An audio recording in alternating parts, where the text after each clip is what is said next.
¿Alguna vez te has detenido a pensar que un adolescente pudo cambiar, con un simple gesto de incienso, el pulso entero del mayor imperio de la antigüedad? Imagina esas columnas de mármol resonando bajo sandalias juveniles mientras un muchacho de 14 años decide redibujar la frontera entre lo divino y lo humano. Suscríbete si deseas descubrir cada vericueto de esta historia y dale like para que el algoritmo no la pierda en los pliegues del tiempo. Roma, inicios del siglo III. Bajo los ecos de conquistas pasadas, el coloso imperial empieza a sentir que sus cimientos tiemblan. Las legiones se estiran hasta el Rin y el Éufrates. El erario se vacía para pagar sueldos y sobornos. Entre bastidores, un sentimiento de vértigo recorre a patricios y plebeyos. ¿Que cuánto puede tensarse la cuerda antes de romperse? En Emesa, Siria, crece un joven sacerdote llamado Varius Avitus Vasianus. Su linaje brilla con el prestigio de la dinastía Severa y se empapa de los secretos del templo solar. Su familia está trenzada por nombres potentes: Julia Domna, la emperatriz filósofa; Julia Mesa, la abuela que jamás juega una partida que no piense ganar; Julia Soemias, su madre, cuyo pulso político late con ambición. Todas ellas entienden que en un palacio, el arma más fina no es la espada, sino la influencia. Cuando Caracalla es asesinado en una emboscada, el caos político ofrece una rendija. Macrino, su prefecto, ocupa el trono, pero ni la púrpura ni los títulos imperiales pueden cubrir la fragilidad de un usurpador. Las legiones de Oriente, fieles a la memoria de los severos, murmuran descontento. Julia Mesa detecta la grieta y la ensancha con oro fresco. Acuña monedas, paga donativos, promete doble sueldo y añade un rumor explosivo: aquel religioso adolescente podría ser hijo secreto de Caracalla. El eco de esa mentira, o verdad convenientemente inflada, resuena como un bramido en los campamentos. Las águilas de la tercera legión gálica aletean cuando el chico aparece ataviado con púrpura y diadema. El juramento es fulminante: Imperator Varius Avitus Vasianus. A su alrededor, tambores y trompetas mezclan latín y arameo en un estruendo a que a Macrino le llega tarde y mal. En mayo del 218, la rebelión estalla. Las cohortes orientales marchan con rapidez aterradora y la batalla decisiva se libra en las afueras de Antioquía. El general usurpador cae. Su cabeza rueda en la arena, testimonio de que la legitimidad militar rige Roma tanto como cualquier decreto senatorial. Con solo 14 años, el muchacho se convierte en Marco Aurelio Antonino Augustus, aunque la historia le impondrá otro nombre: Heliogábalo. El largo viaje hacia la capital dura más de un año. A cada posta, el cortejo se hincha de curiosos y oportunistas. Los cronistas describen procesiones nocturnas iluminadas por antorchas aromáticas, melodías orientales que hechizan a soldados acostumbrados al crujir de escudos. Roma, mientras tanto, se retuerce entre la esperanza y el espanto. ¿Quién es ese joven capaz de prometer donativos como un pródigo califa y a la vez proclamar que su meteorito sagrado eclipsará al mismísimo Júpiter? Cuando finalmente atraviesa la Porta Capena en el 219, el espectáculo excede la imaginación. Camellos cargados de seda, sacerdotes que agitan cistros, plumas de avestruz que rozan los frisos viejos. A la cabeza el emperador adolescente, labios pintados con carmín sirio, ojos delineados, túnica de púrpura tan intensa que parece sangrar a la luz del amanecer. Roma contiene el aliento y la respiración se torna un murmullo de escándalo.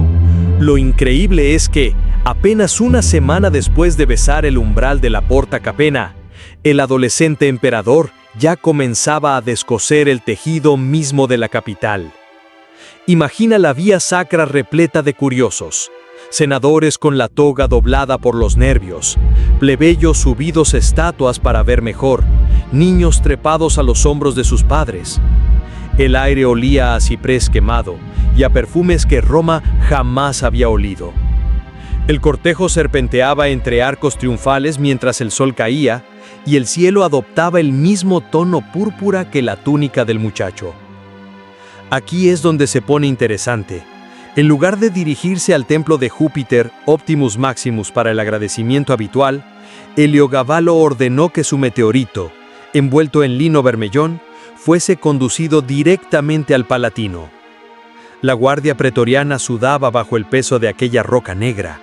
Los sacerdotes de Emesa, con las manos tintas de henna, entonaban cantos en arameo antiguo. El pueblo presenció, atónito, el choque de dos mundos en una sola procesión. Nadie esperaba que esa misma noche el emperador convocara al Senado a una ceremonia privada. Los viejos patricios, resentidos pero curiosos, acudieron a la sala regia iluminada por lámparas de aceite perfumado. Allí el adolescente, maquillaje intacto, corona solar reluciente, anunció que el Gabal ocuparía el puesto supremo del panteón. Lo dijo sin temblar. Sus palabras, tan claras como iconoclastas, cayeron sobre los senadores como los primeros golpes de un terremoto. Los dioses romanos, declaró, serán honrados, sí, pero lo harán al amparo del sol que gobierna sobre todos. Aquella frase fue un hachazo a 800 años de tradición. Y lo que vino después lo cambió todo.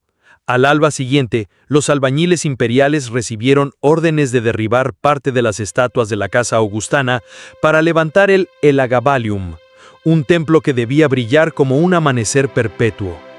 Mármol importado de Numidia, capiteles dorados de Damasco, perlas del Golfo Pérsico incrustadas en los frisos. Mientras los martillos repicaban, la ciudad se llenó de rumores. Unos juraban haber visto al emperador danzar alrededor del meteorito vestido con seda carmesí.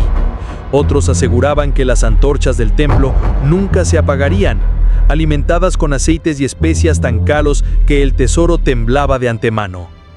Para avivar el fuego de la intriga, Heliogábalo decidió presentarse en el teatro de Pompeyo durante los Juegos de Verano. Llevaba un manto bordado con constelaciones y una diadema de esmeraldas, su rostro pintado con polvo de oro. Cuando subió al palco imperial, la multitud enmudeció. Ese era el momento de saludar al pueblo con el tradicional gesto marcial, pero él agitó las manos como un coreógrafo y entonó un verso sirio que nadie entendió. Lo increíble fue ver a los gladiadores, antes de alzarse en combate, inclinarse al sol naciente y no hacia el busto de César.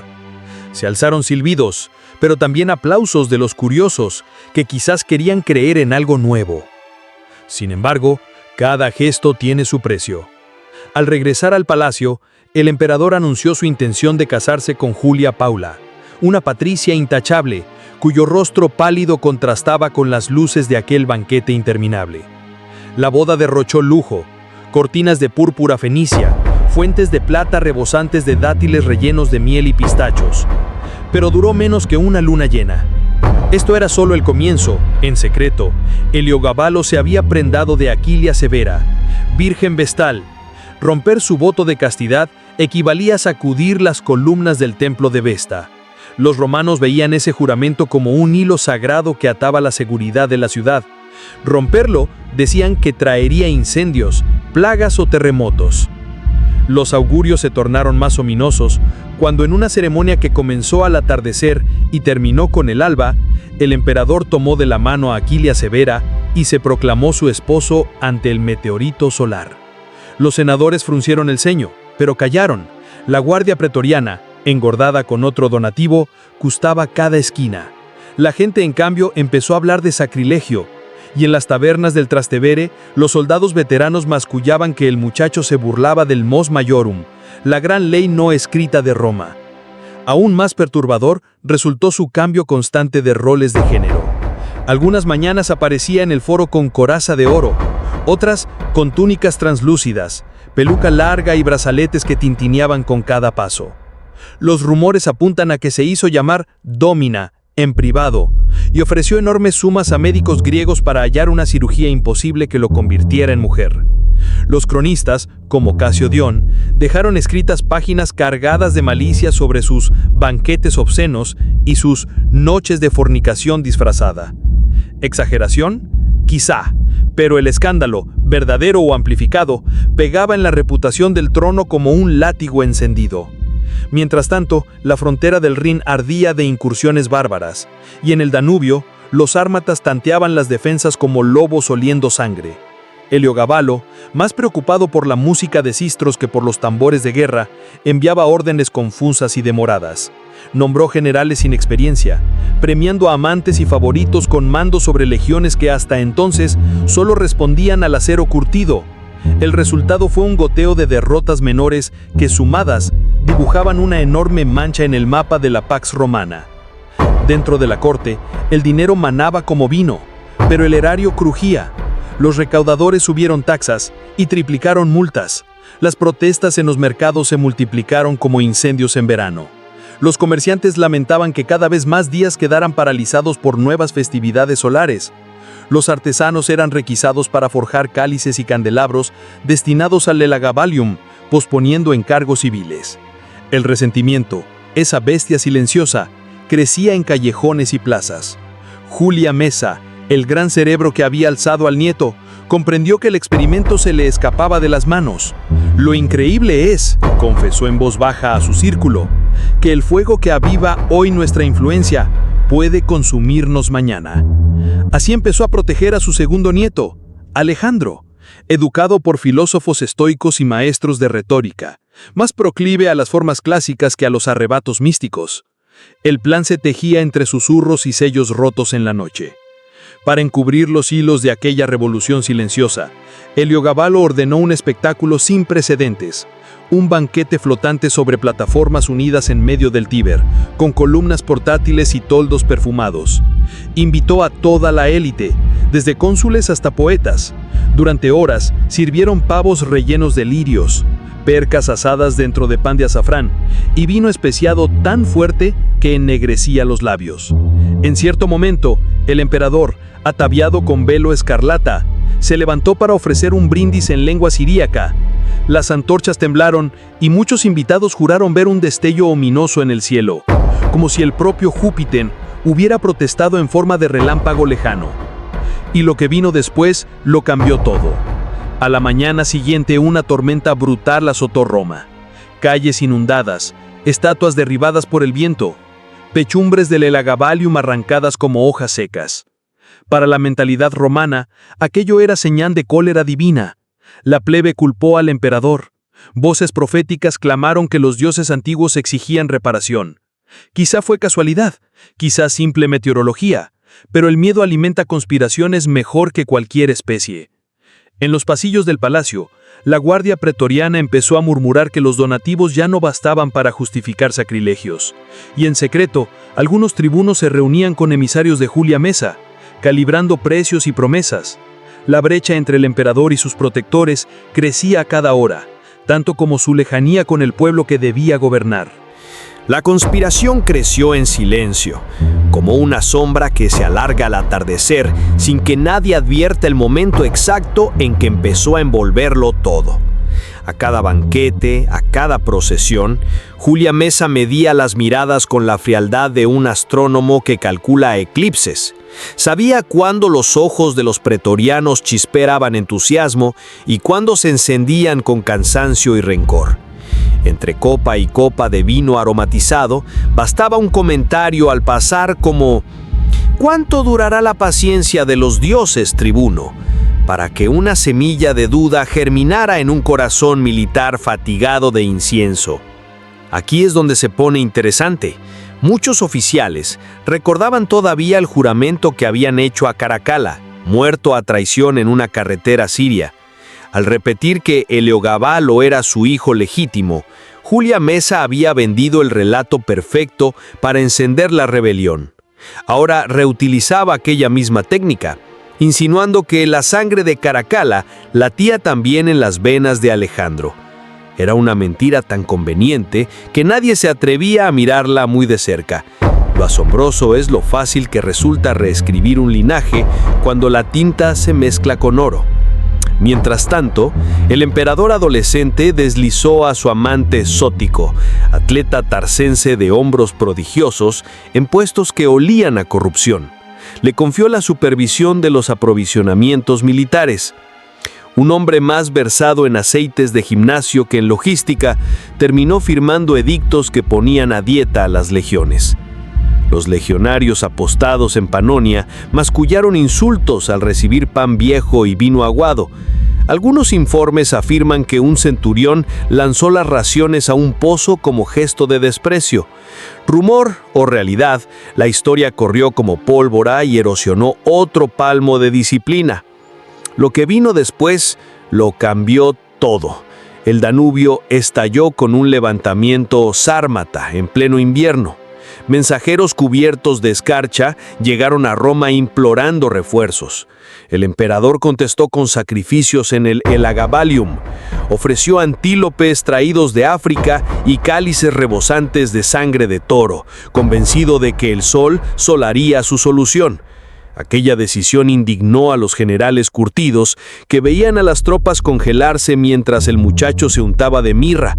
La brecha entre religiosidad importada y la dura logística de frontera se abrió como grieta en tierra seca.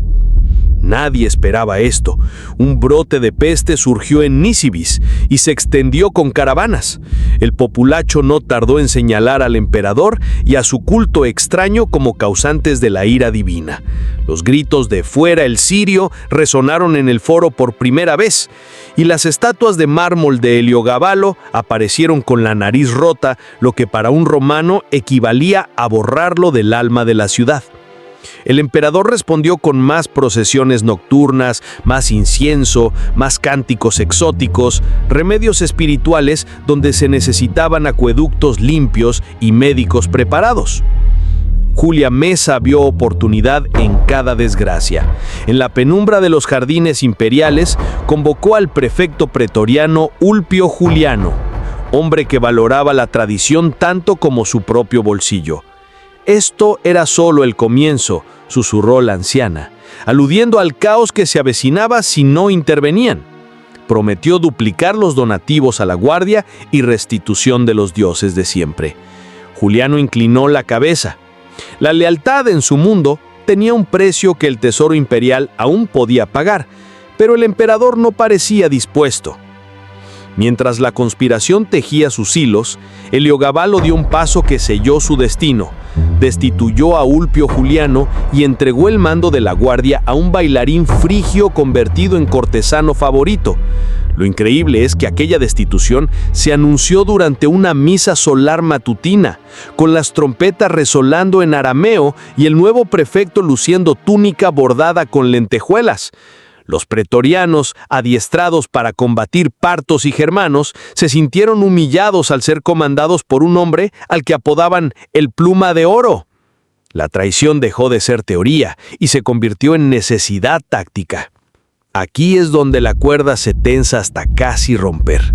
Cada noche, Alejandro Severo recibía clases de retórica con tono grave, pero sus tutores, pagados en secreto por Mesa, le enseñaban también el arte de no parecer demasiado ansioso por reinar.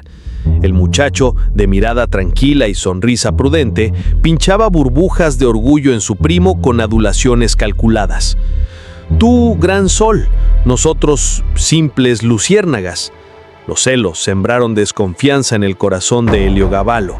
Pronto prohibió a Alejandro aparecer en ceremonias públicas, pero el veto avivó el aura del posible salvador.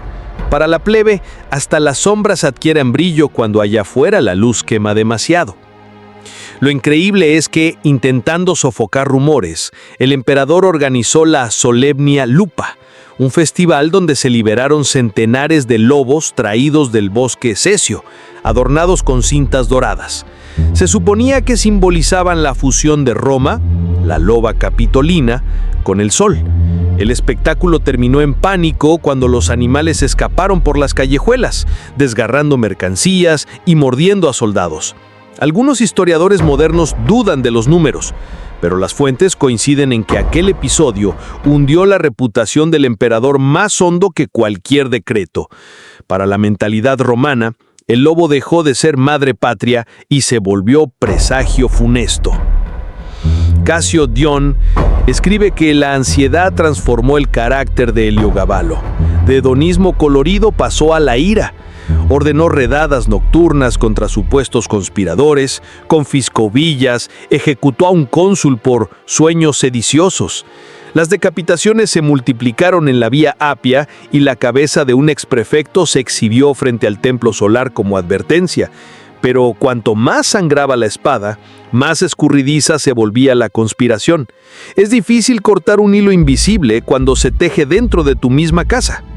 Nadie esperaba esto. Un eclipse anular tiñó de rojo el cielo de Roma una tarde de otoño. Los augures, temerosos, aconsejaron purificaciones. El emperador vio una señal de victoria y obligó a senadores y vestales a danzar en círculo alrededor del meteorito. La vergüenza pública encendió el resentimiento aristocrático como un brasero. Las cartas clandestinas viajaban ya entre palacios y campamentos. El eclipse señala el fin de la noche prolongada. El alba vendrá con sangre y orden. Aquí es donde se posa la primera chispa del motín. El 5 de marzo del 222, Ulpio Juliano, aún influyente entre la tropa, fingió revivir la lealtad e invitó al emperador a revisar maniobras en el Castra Pretaria. Heliogábal lo aceptó. Confiaba en su carisma místico y en los cofres de plata prometidos al mes siguiente. Se fijó la inspección para el día 11, coincidencia casual, con una festividad menor dedicada al sol naciente. Los conspiradores sonrieron. Mejor enmascarar un cuchillo con el pretexto de un incienso. Mientras tanto, Julia Soameas, madre del emperador, percibió el peligro y rogó a su hijo que pospusiera la visita.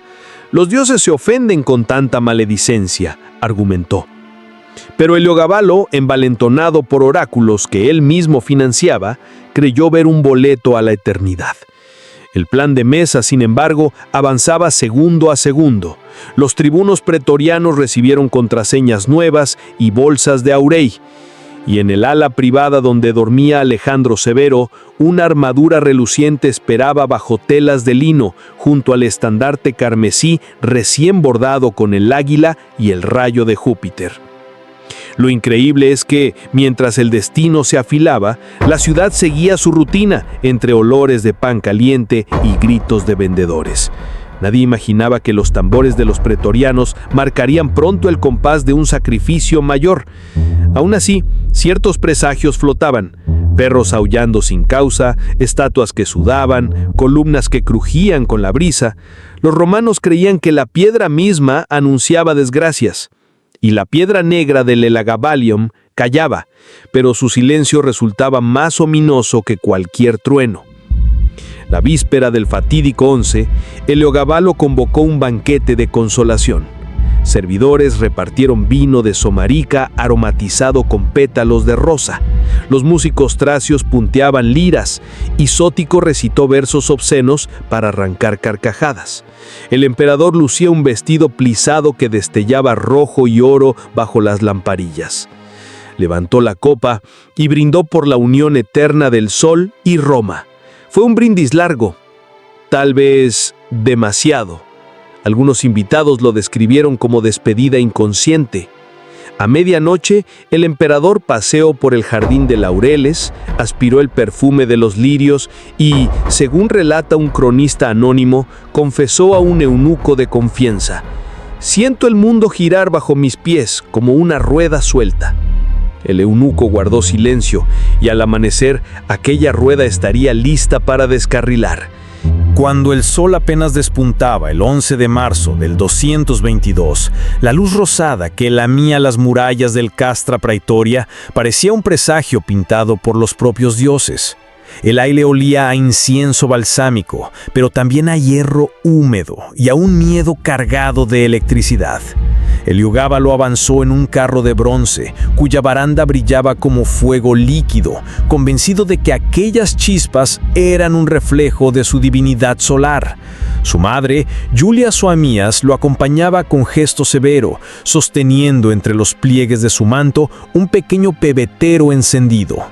Cada bocanada de humo trataba de disimular la creciente tensión que se pegaba a la piel como sudor frío. Aquí es donde se pone interesante. Los pretorianos formaban un pasillo de escudos bruñidos, pero el ritmo con que golpeaban el metal era demasiado lento, casi funerario.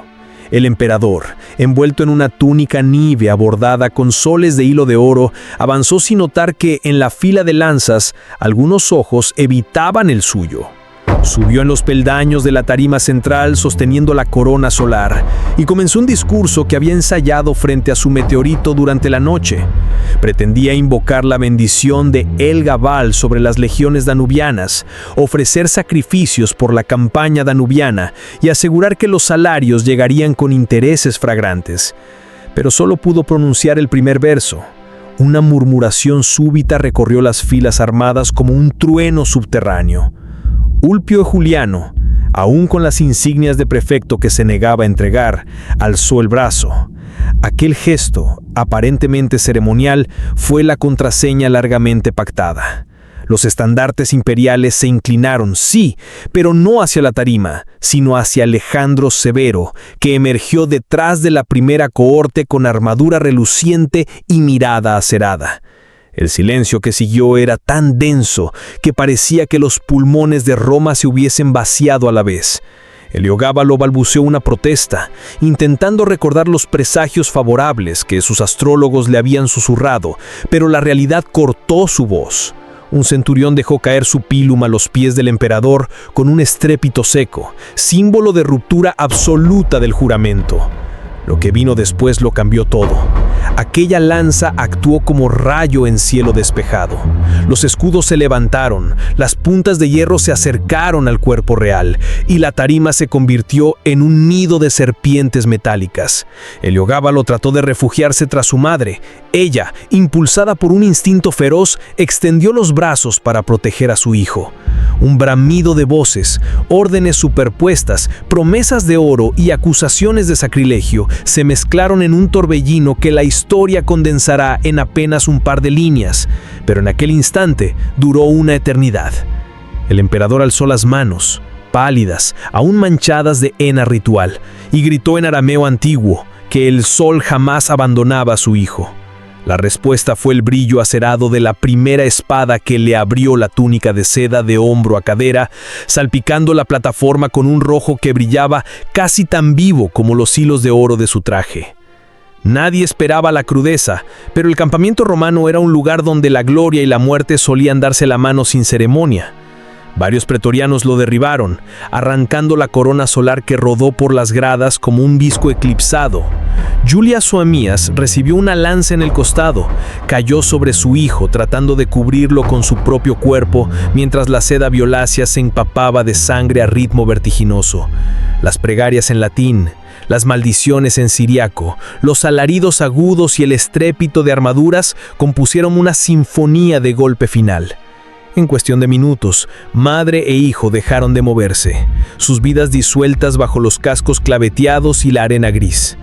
Aquí es donde la tragedia se transforma en ritual político. Los conspiradores, liderados por Ulpio Juliano y asesorados desde las sombras por Julia Mesa, sabían que no bastaba con matar, era imperativo borrar. Ordenaron atar los cadáveres con cuerdas de cuero y arrastrarlos hasta la Porta Nomentana, mientras un grupo escogido acompañaba a Alejandro Severo a la basílica adyacente para solemnizar su aclamación. El cortejo de ignominia serpenteó por las calles aún húmedas de rocío. La plebe, despertada por rumores que corrían más rápido que cualquier mensajero oficial, se arremolinó en las esquinas. Muchos rostros reflejaban júbilo vengativo. Aquellos que no habían comprendido los cánticos del sol ahora veían un castigo divino por el desorden sembrado. Otros rostros mostraban temor, porque la misma multitud que vitorea la caída de un líder es capaz de devorar al siguiente. Lo increíble es que los cronistas posteriores relataron cómo la cabeza del emperador golpeó el parapeto del puente Emilio antes de sumergirse en las aguas turbias del Tíber, un chapoteo definitivo que sellaba la tragedia. Algunos testigos juraron que el río arrastró la corona solar más lejos que los restos humanos, como si el símbolo intentara flotar, aferrándose al último rayo de divinidad. Pero la corriente no perdona, arrastra reyes y mendigos por igual. Y lo que vino después lo cambió todo. Más de una vez, porque en Oscastra Praetoria los estandartes se alzaron con el nuevo nombre, Marco Aurelio Severo Alejandro, proclamado emperador con apenas 13 años. Otra vez un adolescente bajo la tutela de mujeres poderosas. Julia Mesa entró con paso medido, llevaba las manos extendidas, ofreciendo pacificación y promesas de salario triple. Mandó limpiar los altares de cualquier rastro de incienso oriental. Hizo traer estatuas de Júpiter, Marte y Minerva para purificar el patio con el ritual de su Taurilia. Un cerdo, un carnero y un toro sacrificados al atardecer. Los pretorianos, aún con la sangre fresca en las falcatas, aceptaron la nueva escena como si aquella limpieza ceremonial pudiera borrar de su memoria la imagen de un emperador maquillado que los obligaba a rezar a un dios extranjero. Esa misma noche, mensajeros partieron hacia todos los templos de la ciudad para anunciar la restitución de los cultos tradicionales. Se decretó un festival de 7 días en honor a Júpiter conservador, con juegos de gladiadores financiados por la Casa Imperial. El pueblo, siempre insaciable de pan y espectáculo, recibió la noticia como lluvia en verano seco. Los carniceros encendieron hornos monumentales para asar bueyes completos. Los aurigas firmaron carreras dobles. Los poetas compusieron epigramas apresurados que celebraban el regreso a la verdadera Roma. Sin embargo, tras la euforia emergía un pozo de vértigo. Si un emperador podía caer así de rápido, ¿qué garantizaba que el siguiente resistiera la marea de intrigas? La piedra negra del Eliagabalium emprendió su viaje de retorno a Emesa, escoltada por un destacamento sirio que avanzaba bajo silencio acusado. No hubo cánticos, ni tambores, ni el perfume de mirra que antaño acompañara cada paso de su traslado. Los precesieros que tenaban vivos envolvieron el meteorito en simples telas de lino, conscientes de que cualquier gesto exuberante podía costarles la vida. Aún así, relatos posteriores aseguran que algunos soldados juraron ver la superficie oscura palpitar débilmente al amanecer, como si aquel dios, despojado de su trono romano, se negara a apagar su fulgor por completo. El templo solar no fue demolido inmediatamente. Alejandro Severo, aconsejado por su madre Julia Mamea, temió que la destrucción total avivara la nostalgia de los partidarios secretos de Heliogábalo. Prefirió la estrategia de la transfiguración. Consagró el edificio a Júpiter, colocó capiteles corintios nuevos y cubrió los mosaicos orientales con mármol blanco. Las columnas seguían ahí, solo que ahora sostenían otra historia. Algunas noches los obreros juraban oír un eco de sistros entre los andamios, como si los cánticos solares se resistieran a ser expulsados. Tal vez era el viento, tal vez la memoria de las piedras, o quizás la culpa que se cuela entre los muros cuando se tapa la sangre con yeso fresco. Durante meses, Roma vivió un respiro que sabía a calma precaria. Los impuestos bajaron 1/3, se restauraron libertades comerciales, se cancelaron los excesivos días festivos que paralizaban los oficios. Pero la crisis del siglo III no se curaba con parches.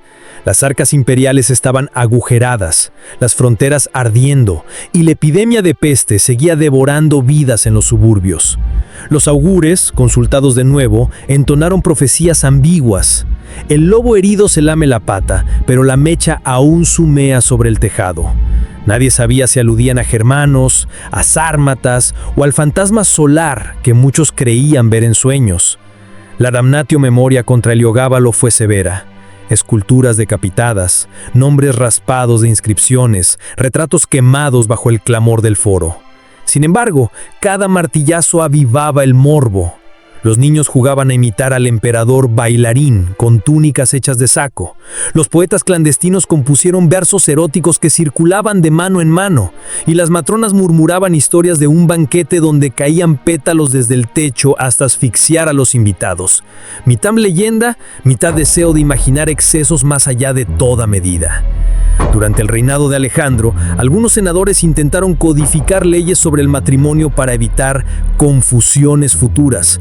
Se reforzaron los edictos que prohibían a las vestales romper su voto y al mismo tiempo se exigió registro estricto de fiestas religiosas importadas. Las reformas buscaban blindar la identidad romana, pero revelaban el miedo a la permeabilidad cultural que el adolescente sirio había puesto al descubierto.